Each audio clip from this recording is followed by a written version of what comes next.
눈이 다치면 귀가 다칩니다. 확실합니다. 그러니까 제 눈을 똑똑히 보고 계시면 10분만 들으셔도 50분 설교 들으는 것과 날 것입니다. 네. 우리가 주님의 눈으로 보고 주님의 귀로 듣고 주님의 입술로 말을 하고 주님의 손과 발로 우리가 살아가야 된다. 그게 예수의 살과 피를 먹는 삶의 사람의 신자의 삶입니다. 그게 다 있어요. 우리가 실제로 다 한 겁니다. 오늘 살과 피라고 하는 이야기가 오늘 본문에 10번이 나옵니다. 10번. 그래서 다른 제목들이 많이 있었는데 그냥 예수의 살과 피라고 딱 제목을 정했습니다. 예수님께서는 항상 영으로 이야기하셨어요. 근데 우리는 들을 때 항상 육으로 듣는단 말이에요.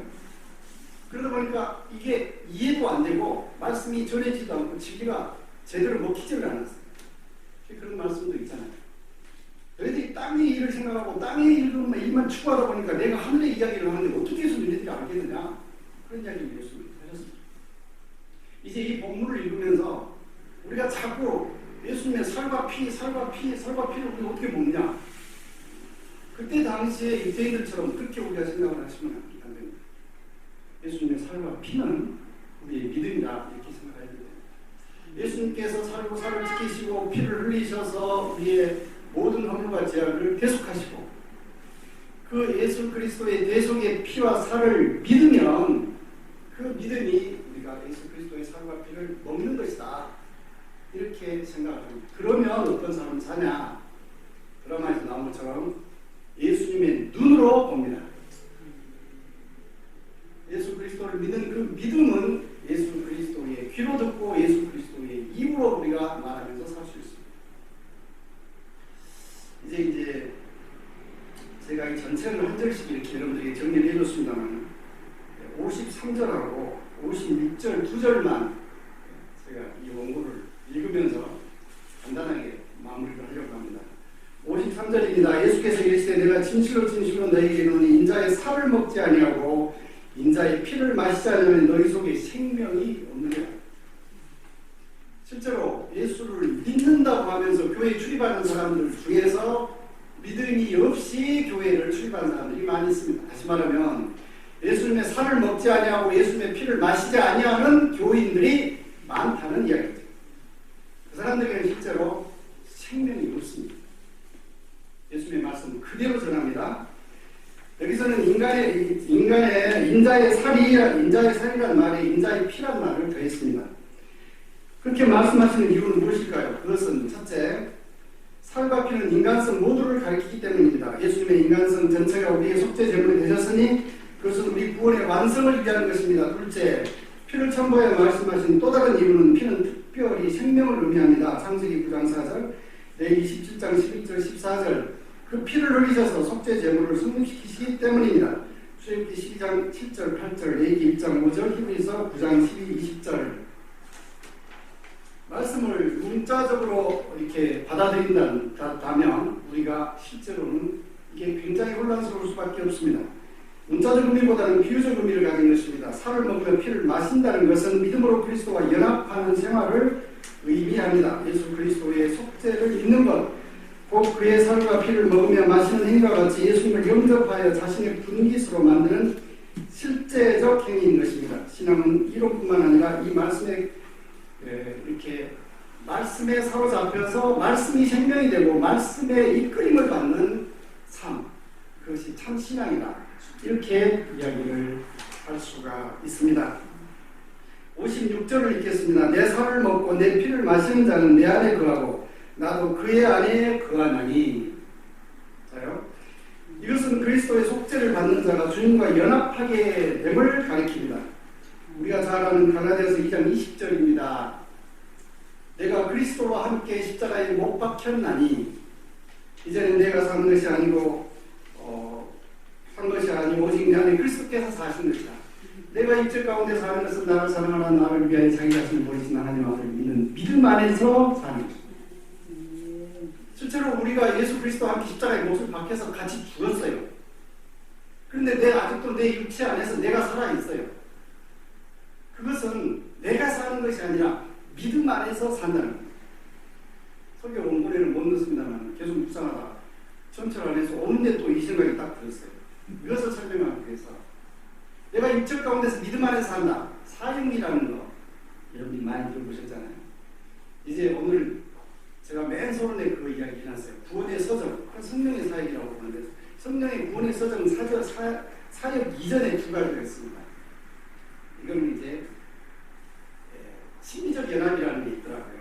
심리적 연합이라고 하는 것이 바로 예수 그리스도와 합하여 사는 것입니다.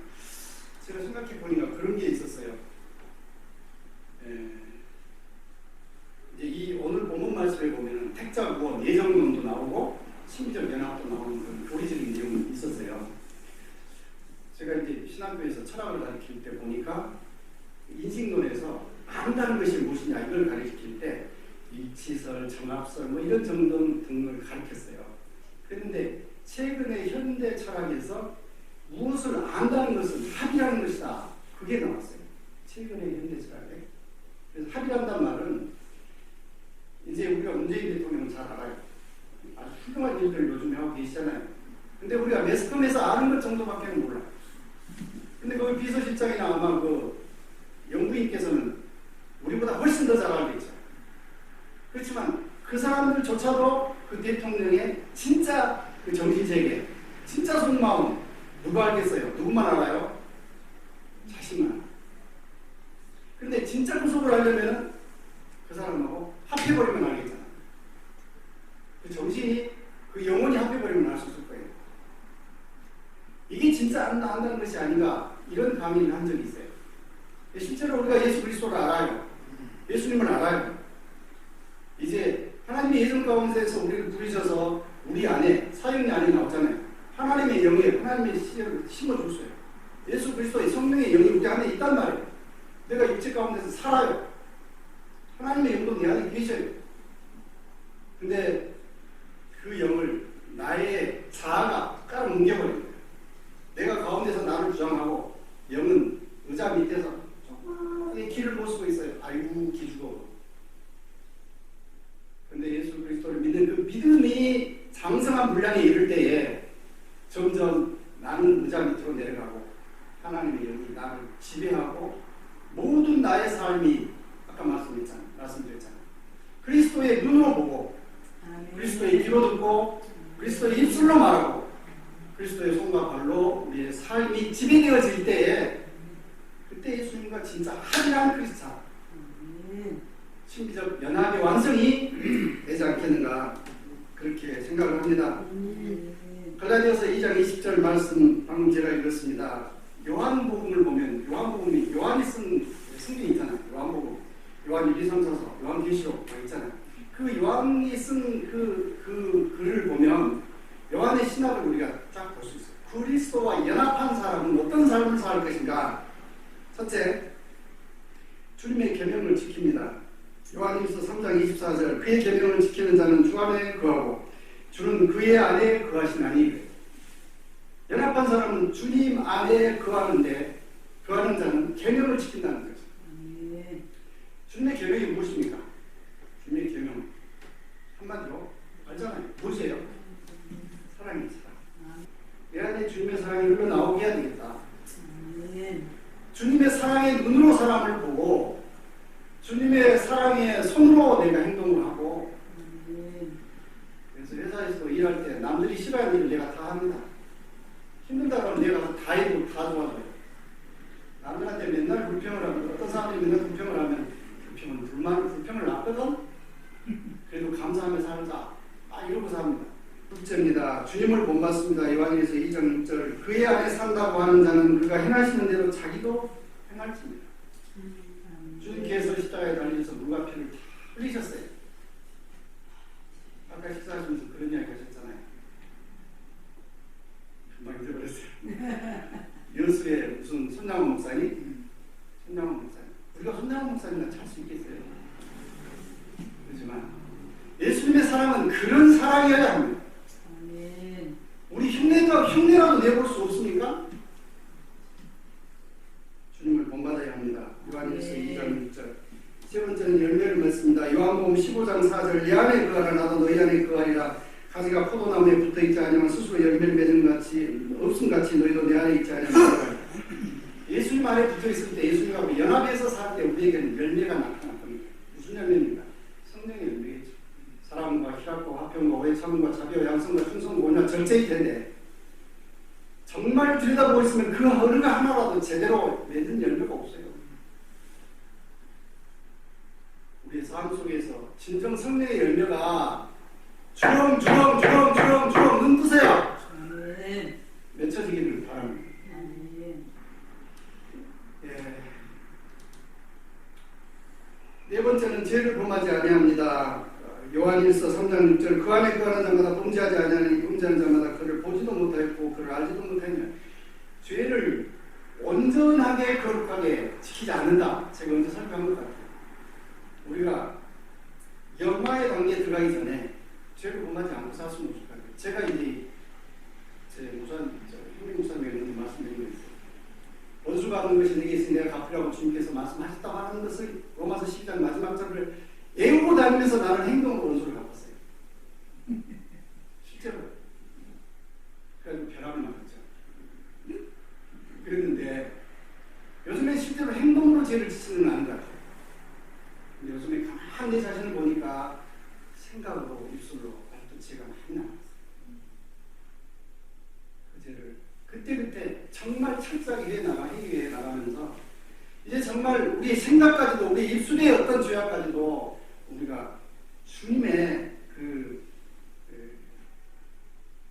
영으로 넉넉히 이길 수 있어야 할 것입니다. 아멘. 다섯 번째, 정말 우리에게 필요한 내용입니다. 기도 응답을 받습니다. 요한복음 15장 7절 너희가 내 안에 거하고 내 말이 너희 안에 거하면 무엇이든지 원하는 대로 구하라. 그러면 이룰. 우리가 원하는 무엇이든지 다 이루어질 수가 있다는 거예요. 어떨 때?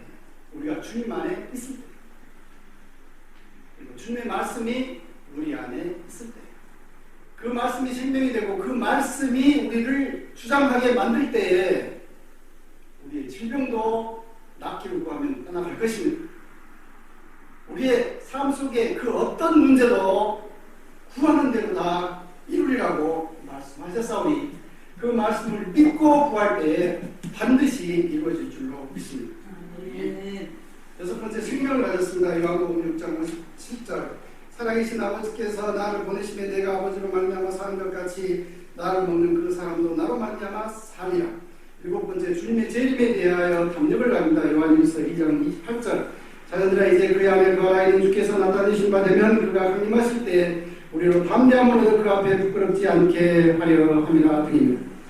사람들이 죽음을 앞두고 다 두려워한다는 두려워한다. 우리가 사람 주님의 재림하기 전에 우리가 죽음을 맞으면 주님의 재림이랑 마찬가지잖아요. 주님을 볼 거 아닙니까?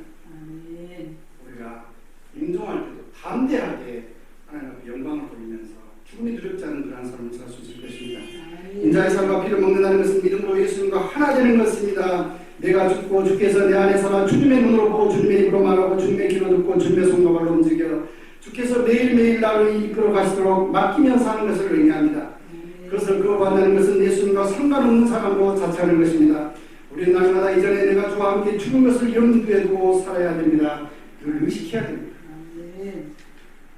이 원고는 다 제가 쓴 원고예요. 주석이 없습니다. 내가 죽었다는 것을 의식을 안 해요. 크리스찬이에요. 목사예요. 장로고 권사인데도 자기가 살아있는 게 보여요.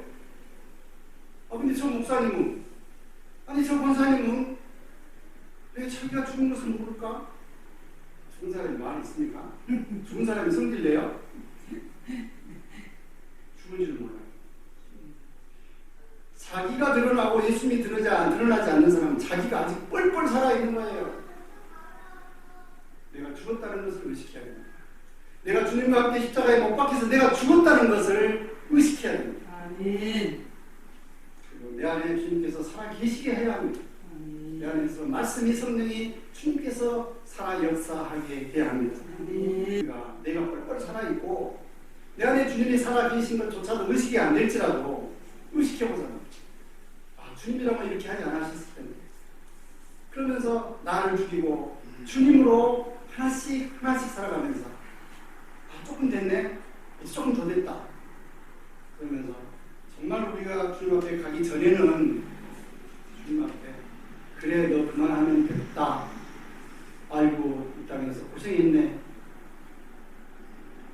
최소한 죽기 전에는 우리가 주님 앞에 가기 전에는 그 정도는 돼야 되지 않겠어요? 말씀을 맺겠습니다. 예수님은 생명의 근원이십니다. 그 생명을 우리에게 주시는 방법은 예수님의 살을 먹고 피를 마시는 것인데, 그것은 우리의 허물과 죄가 예수 그리스도의 보혈의 피로 시침을 받았다는 그 받았음을 믿는 믿음인 것입니다. 예수 그리스도의 말씀을 들음으로 믿음이 생기고, 그 믿음이 예수 그리스도의 살과 피를 먹는 것입니다. 요한복음 1장 1절에 보면 태초에 말씀이 계시니라. 이 말씀이 하나님과 함께 계셨으니 이 말씀이 곧 그리스도입니다.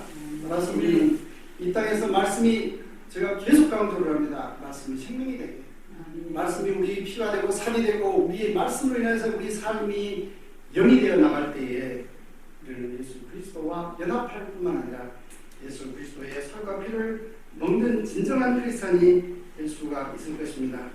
요한복음 1장 1절에 태초에 계신 말씀 곧 예수로 말미암은 것이므로 우리가 영의 양식으로 말씀을 귀하게 묵상하는 것이 예수 그리스도의 살과 피를 먹고 마시는 것입니다. 예수 그리스도의 생명이 하나님 아버지께 의지할 때 유지되듯이 우리도 예수님을 의지할 때만 생명이 있습니다. 남을 떠난 가치를 상상할 수 없듯이 예수님을 떠난 제자들은 존재할 수가 없습니다. 그분이 내 전부가 아니라면 나는 아무것도 아니라는 고백 속에서 매일 매 순간을 살아가는 우리 모두가 되시기를 바랍니다.